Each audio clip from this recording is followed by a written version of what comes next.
Hello and welcome to the Selflove Journey Podcast.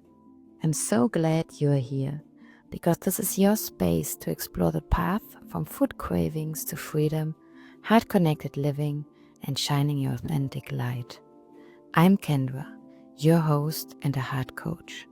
My vision is inspiring purpose-driven individuals to thrive with food, yourself, and your life, creating a life of joy and fulfillment. If you've ever felt stuck in guilt or shame around food, or dreamed of waking up feeling at ease, joy, energized, and free, this podcast is for you. I believe we have all the wisdom in our heart, and together we will reconnect with this wisdom. Check out the show notes for more details on my offerings, and let's start. Grab your journal, take a deep breath in, and enjoy this moment for you and your heart. Let's begin this beautiful journey, your self-love journey. Welcome to another episode of the Self-Love Journey Podcast. And today I would like to give you a glimpse into a coaching session. I will recap a last coaching session I had with one of my clients, because just for you also to remember, I'm a heart coach, leading women into their heart, giving our heart a voice to fully understand our emotions, our needs. Who are we authentically? Because this is crucial to understand when we are struggling with our relationship with food. So a lot of my clients are coming to me because they are obsessed with thoughts around food all the time. They eat with guilt. They overeat sweets to comfort themselves.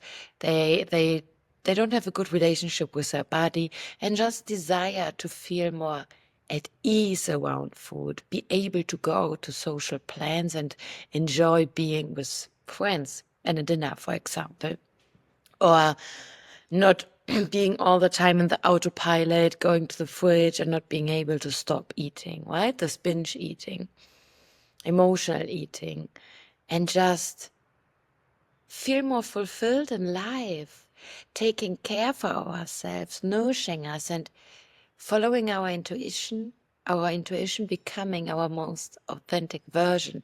And the more authentic we are, the better we understand who we are, who am I, the happier we are in life, when we are also becoming confident and following this inner heart voices, when we are allowing ourselves to finally show up as our authentic selves. So when we build more and more self-worth, self-acceptance, self-compassion. So, and for this I have online coaching clients, I have a group coaching program and one-on-one sessions. And with this last client, where I'm telling you a little bit now about what was it all about, the topic was another day at work, another day where you want to be focused, productive in front of the computer, working from home in home office. But all the time in your mind, there's this voice. There's still a cookie in the kitchen. There's still leftover pizza in the fridge. There's still cake, and I should eat it now. But you're not hungry. You just had lunch, and you are craving for more dessert and more dessert. So you already had your dessert. Maybe you already had some fruits and some cookies. But still, and you're full, you're feeling satisfied. But still, you cannot start working again. There's like, oh, maybe a little chocolate, or I prepare another coffee, or yeah. And maybe then you ate everything you had in the kitchen, and still you're thinking about food an hour later, and you still find some new things you can prepare in your kitchen. Maybe oats with something you have there. So all of you who struggle with binge eating, stress eating, emotional eating. Some also say, oh, I have a food addiction. You know that we always find something that we can prepare. So it's like, okay, another day at work, and somehow you need food to be able to work. You're craving during the work day the sweet tastes. but you're not really enjoying them. Because one, you ate just too much. Your body is not hungry in that moment. You're satisfied, so you don't need the sweets. Because when we are hungry and our body craves for some sweets, it's okay. It's normal, we can eat it. It's just all about knowing when to stop, when we are satisfied, and when are we eating out of emotions, and when are we eating out of nourishment for our body. And where you feel like this anxiety, overwhelm, pressure, and you can just not work, and you use the food for it. So every session I start, and I do it here also, so you can imagine yourself maybe being in that session. So first, let's tune in, become present, tune into our heart. With some breathers, I invite you to close your eyes if it's possible for you right now. You can put your hands on your chest and just focus on your breathing. Breathing in and out. Breathing into your chest and out. And feel how with every inhalation your chest goes up. With every exhalation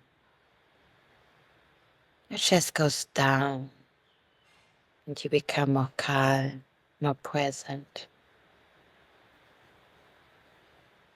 Allowing yourself that with every breath you arrive more in the here and now. Into this coaching session. Letting go of all the thoughts you don't need. And just focus on being here together with your heart. Breathing in and out. You can also imagine that you're filling your heart with new energies when you're inhaling. When you're exhaling, letting go from your heart everything that is limiting you, that doesn't serve you now, to fully enjoy this coaching session. And say in your mind, hello me, hello heart, I'm here now. I'm here now to listen. To listen what you have to tell me today. And take some more deep inhalations and exhalations in your own rhythm. Maybe say once more in your mind, me, here, now. Me, here in this coaching session, now, with my heart. And when you feel ready, you can gently, in your own pace, slowly come here into the session and gently open your eyes again. So, now welcome. Welcome to today's session. I'm grateful, I'm glad you're here. And what is alive for you today? What do you want the session to focus on? And then that's when we are talking about the situation I already shared with you, that another day at work, another binge, another feeling of disappointment, sadness, anxiety. So let's activate our inner wisdom. Let's see what is alive for you. I can give you some theoretically input, or based on my experience, what I think, what's going on, what's happening. But the session is all about that you listen to your heart, that you learn to listen to your own truth, to your own wisdom, understanding what is it that you need And what is, because every action we do has a positive intention. So also this part in us that cannot stop going to the kitchen has a positive intention. And we need to understand, what is it? What does it want to safeguard for us?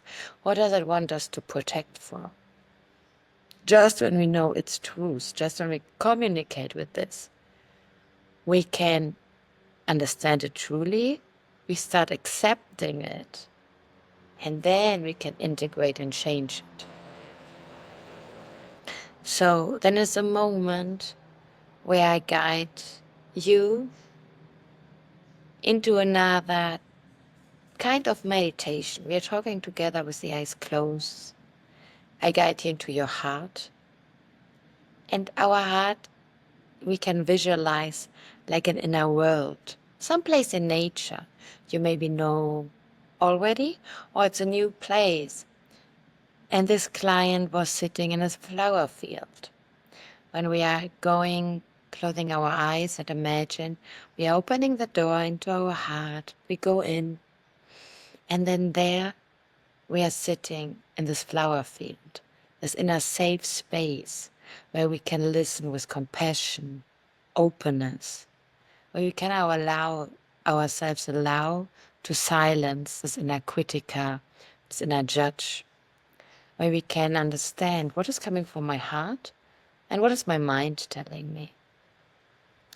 And then in this space we can meet our heart inhabitants.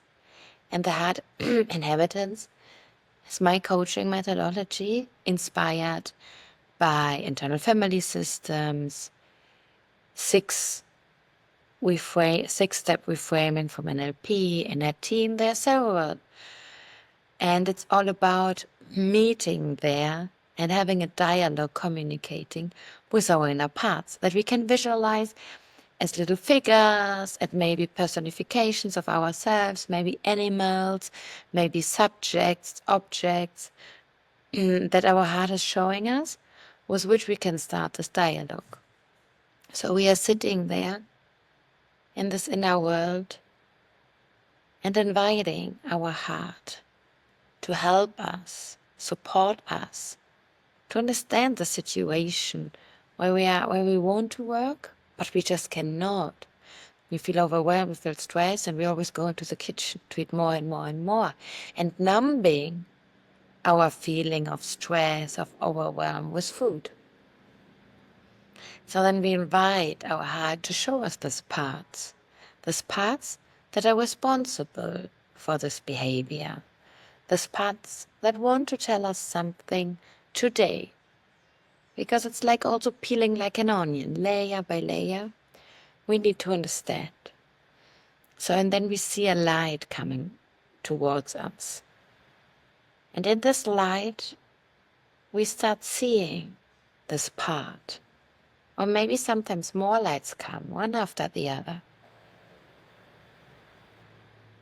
And when we say heart, I felt so overwhelmed and stressed. I really wanted to start working, but I always felt I needed to eat more and more and more to be able to start. What was it? What part in me felt this overwhelmed, this stress, and couldn't start? And then in this light, we see, and for this client, in that moment, she saw her inner child, her inner wounded child. And first we always ask how this part wants to communicate with us, how it tells us a yes, a no, so that we are really sure. And we ask it, is it there because it was involved in that moment, in eating the food more and more? And it tells us yes. And we welcome it. Maybe we hug it, whatever feels right. And then we ask it, what is happening in this moment? Why do we really need the food? What is in there? And then this inner child told us, the client, that she's afraid to fail, that it was just so much pressure that she felt she really needed to do this task at work so good, so perfect, so that the others, the co-workers, the boss, recognize her and honor her and tell her that it was really good because she really wanted to deliver. And the more we talk with this inner girl, the more we understand that it just feels safe when it's loved and recognized and accepted. But deep down it feels it's not able to do all of this. What if it fails? What if it's getting rejected because it's maybe not doing good enough the work? So it takes quite a while until we understand all of this, talking to it. And then we also ask it, what does it need from us in a future situation? And it needs to feel safe, it needs to feel loved, it needs to feel that we are good enough, that we can hold ourselves, that we don't need this recognition of others, and that we are able to work on it. So then we think about, how can we do it? How can we do it in a future situation? And we visualize us there. And we see ourselves again sitting at the desk, feeling overwhelmed because it's a new task we never did, and we start feeling again this anxiousness, and we again want to go into the kitchen. But now we know that it's our inner child, that we need to be the loving adult, that we need to tell it, you are safe. And with this, then we ask it, what can we do next time in the situation? And one thing it told us, just hug me. So in this situation, when I feel overwhelmed, stressed, my client now closes once her eyes, says hello to this inner child and says, I see you, I love you, I recognize us, and gives herself a huge hug and takes some deep couple of breaths in and out until she feels more calm and this urge of food goes away to then keep talking. In case it doesn't go away, we ask a little girl how she would like to play in that moment to calm a little bit. And it told us it would like to dance and likes dancing. So we find a song it likes, and the client now has a song saved on her computer, and so she just needs to put play and allows herself to dance 3 minutes, 5 minutes. Because in the end, if we go to the kitchen, search for food, we spend much more money on it. And another thing was, besides the dance, writing it down, like really writing down. I feel anxious, I will stress. What is it, what I need right now? And there, connecting with the inner girl and write her a letter. A short letter that she's seen, that she's safe. And in case we won't deliver the task, we won't get this recognition, we won't judge or criticize ourselves. We are proud that we tried. And as soon as this little girl feels calm again, she's seen by us, we ask our heart if there's another part that needs to tell us something.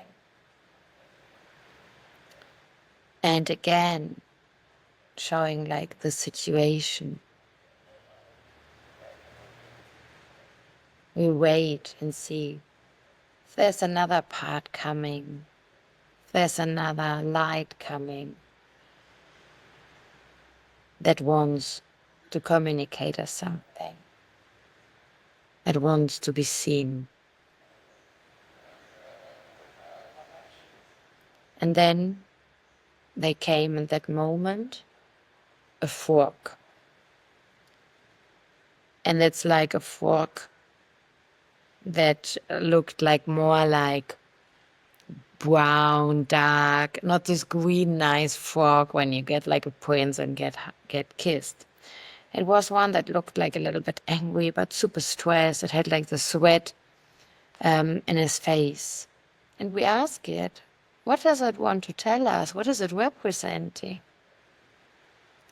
And for that client, this frog was representing this inner critic that is always like hustling. So, and it was sweating because as a frog, it was always jumping. It never could calm down. And it was like, oh, I was telling, I need to do it better and better. So we could identify that there was this limiting belief of, I always need to do it better to be recognized. And again, this topic of recognition and this perfectionism of doing better. So this critical in her never saw that something was enough. It always needed to be better. And this, the critical gets activated when she works. So we ask this frog to just calm down a moment, to allow itself to pause in this moment while we are here, and asking it for its positive intention, like, why is it that it feels that it always needs to be better? And it felt it's to protect us that we don't get disappointed, that we don't feel rejected by others, that we don't get wounded, that we always feel loved and recognized and appreciated and seen. So we say thank you, because it's really valid and it's beautiful that it's this positive intention. But then we also tell this frog that it's not serving us in this intensity, because what it makes in the end is that we're all the time going to the fridge and needing more food, because with this we feel like we just can calm it. So we understood that in that moment we are using the food also to calm ourselves, to make us like more heavy, so this frog stops jumping. And that this in the end causes us, that we are rejecting us, that we are not loving to ourselves, that we are talking bad to us. That again, another day where we were like eating, could not break the cycle. But that we appreciate that it wants us to be loved, and that it's protecting us to feel like this. And so we're asking it if it has some other ideas of how it can help us to feel loved, to not getting rejected by others, what else it could do, instead of jumping all the time, hustling and making us a pressure that we need to be better and better.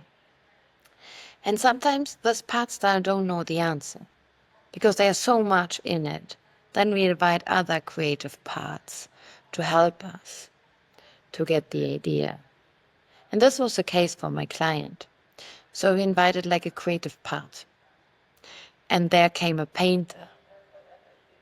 She had like, she was all in white with this plate with all the different colors in her hand. It was a part of her, because in her free time, she really loves painting. and it's her creative moment. So we presented the frog together with this creative part of her, this painter, so that they can have a dialogue, communication, like finding ideas on what the frog can do instead of feeling it needs to be better and better and better, to feeling loved and recognized. And there we got the idea that we start doing a list that every day after work we write down 3 things we can recognize, appreciate ourselves. And that was a beautiful idea. But still, the frog might be there all the time, or it needs to be better, better, better, and jumping around and making her feeling anxious. So we were thinking, if the frog cannot stop jumping now in that moment all the time, how can we use this moment instead of feeling anxious and stressed? Maybe the frog can help us to feel motivated and energized. So what if we use all this motivation, all this drive from the frog of being better and better, to really sit down and create in a more productive, efficient, effective way? So then in this case, the frog really helps us to deliver results, to do our work the best way we can. And when we reinterpreted this, the frog became a little bit calmer because he's still worth to be there. He's still needed because we cannot just put him away. He has his function.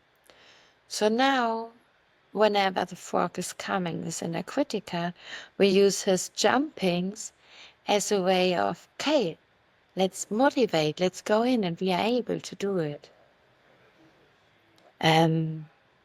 And this was a beautiful way on how we could ask all these different parts. And this is like goes on and on. It's a session of 90 minutes until all the parts that are part of this feel seen, feel heard, and we feel calm. We imagine ourselves in the futures in this the situation happens, and apply everything we learned. So what we really understood in this session, that the food is there to calm my client when she feels stressed, overwhelmed, due to this inner critic, due to this limiting belief, I need to be better, to be recognized, to be seen. So we thought about tools and ideas she can implement in her day-to-day to recognize herself more. And as together we are working on building this heart muscle, we already integrated more habits in the day-to-day, like meditation, journaling, in the mornings or evening, depending on when it's good for the client. And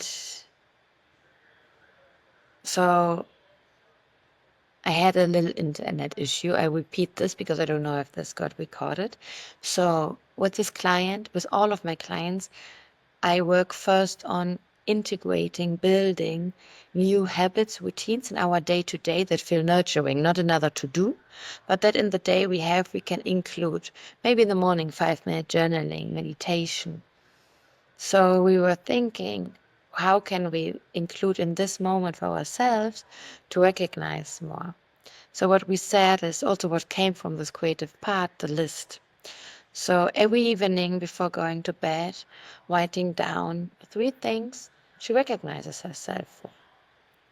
And sometimes it sounds so easy, but believe me, if you go to bed writing down 3 things you recognize yourself for, you program also your mind, your subconsciousness, and you're dreaming in a different way. You're thinking about other things. Like compared to when you go to bed, not really recognizing you for the day, not appreciating it, and just like with the hustle of, oh no, tomorrow I need to do this and this and this for work. That's a completely different way of calming down and of how you talk to yourself, right? Self-recognition is also all about our inner dialogue. And then, as we already had it, that we have like a self-love date per day. It's a moment going to a nice coffee place with a journal, allowing ourselves to eat a piece of cake without feeling guilt, without feeling anxiety to gain weight, and journal a little bit. We said that in her moment of her self-love date, she reads this list of what she was writing during the entire week of how she recognized herself. And with this, little by little, we are building more self-recognition, more feeling, I'm good enough the way I am. I don't need to be better and better to be seen. I see myself already. I recognize myself. I'm worth it. I'm good enough the way I am. And when I recognize myself, also others start recognizing me. Or maybe they already recognize me. I'm just not seeing it because I'm not recognizing me. You know? And then also we soften this dependency of being recognized by others. Because it's enough if we can do it from us within. And also we I forgot to say it, but we also added and invited a new part that helps us with this recognition, that helps us to remind us every evening, every night, to really sit down and write down what we recognize ourselves. So we put a post-it on the bed, so we see it as a reminder, recognize myself. And we just wrote down, I recognize myself with a heart. So we do like all these little things, visual cues, inner parts that help us to remember this. And then I also have the WhatsApp support.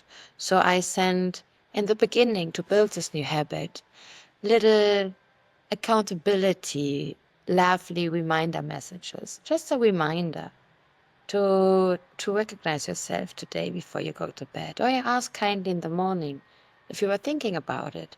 And if it's something difficult to integrate, in the next session we'll focus again on it and see, okay, what haven't we understood? What is still there? What other limiting belief or fear or wound, whatever, what other part needs to be really first listened to and heard? So, this is something I wanted to share with you today. So now you get a glimpse of how a coaching session with me looks like. And maybe just by this talking you through one, you got already some insights. Maybe you can resonate with some. Maybe you can identify with your situation. Maybe you got some ideas for yourself. And if you feel it's something you would like to explore, remember, I have a first 30-minute call that's completely for free, where I also won't sell you anything. It's without any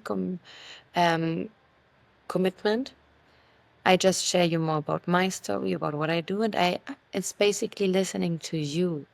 What is it what you need? Where are you on your journey? Listening to your story. And then we see if my support might be helpful for you or not. And then we would meet in another call where I present you the offering. So the first call is really there for my heart to your heart, to give your heart a moment where you can really listen in a supportive way, without judgment, with commitment and trust. Because just for you to remember, I was there where you are. I dealt 15 years with bulimia, with being disassociated or disconnected from my heart. Maybe you're not dealing so much with food. Maybe you have other addictions. Maybe you have other behaviors, limiting behaviors that are not there for you. But our heart knows it all. And I never will judge you. I'm there to help you to connect to your heart. So if it's like something you would like to explore more, discover more, you find the link here in the show notes to book your call. And if you cannot find the link, you can always send me a message, maybe on Instagram, or comment on this podcast episode, either Spotify, YouTube. You can find through my website, my email. So there are ways to contact me. And I'm super happy to hear from you. For now, let's take another deep breath in and out. And stay a little bit more connected to your heart when you go on with your day, whatever you do. And maybe today, maybe do it today before you go to bed. Just write down 3 things you recognize yourself for and see how beautiful the sensation is. Going to bed, closing your eyes with a huge smile. So a big hug from my heart to your heart, your Kendra. Thank you for having listened to the Self-Love Journey Podcast. Let's take one final deep breath together, right into our heart, visualizing our inner light and feeling it. Carry that feeling with you as you move through your day, just a little bit more heart connected. If you enjoyed this episode, please subscribe, share it with someone who might also enjoy it, and leave a rating. Thank you. You will find links to my offerings and other channels in the show notes, so be sure to check them out. From my heart to your heart, thank you for being here. I'll see you next week for another inspirational, heart-connecting episode.